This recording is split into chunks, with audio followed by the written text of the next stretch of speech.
Hello বন্ধুরা, তোমাদেরকে আজকে গলদা চিংড়ির দারুণ একটা রেসিপি দেখাবো। তো চলো। তো গলদা চিংড়ি রেসিপির জন্য আগে আমি পেঁয়াজ ভেজে নিব। হালকা হালকা করে পেঁয়াজটা ভেজে ওর মধ্যে একটু জল দিয়ে দেব। এর মধ্যে স্বাদ মতো হলুদ আর স্বাদ মতো জিরে গুঁড়ো, লবণ দিয়ে দিব। দিয়ে হালকা নেড়ে চেড়ে তার মধ্যে টমেটো কুচি, আদা কুচি আর লঙ্কা কুচি দিয়ে নেড়ে চেড়ে পেঁয়াজের যে জলটা আছে সেটাকে শুকিয়ে দিব। শুকিয়ে ভালো করে কষিয়ে নেব। কষিয়ে নেওয়ার পর এর মধ্যে আমি আবারও জল দিয়ে দিব।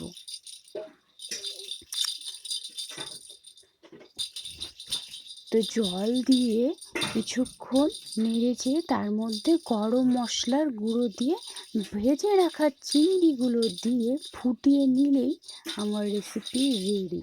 আর এর মধ্যে ধনেপাতা অ্যাড করতে পারো, যারা যারা পছন্দ করো তারা তারাই দেবে। তো আমার গলদা চিংড়ির রেসিপিটা রেডি।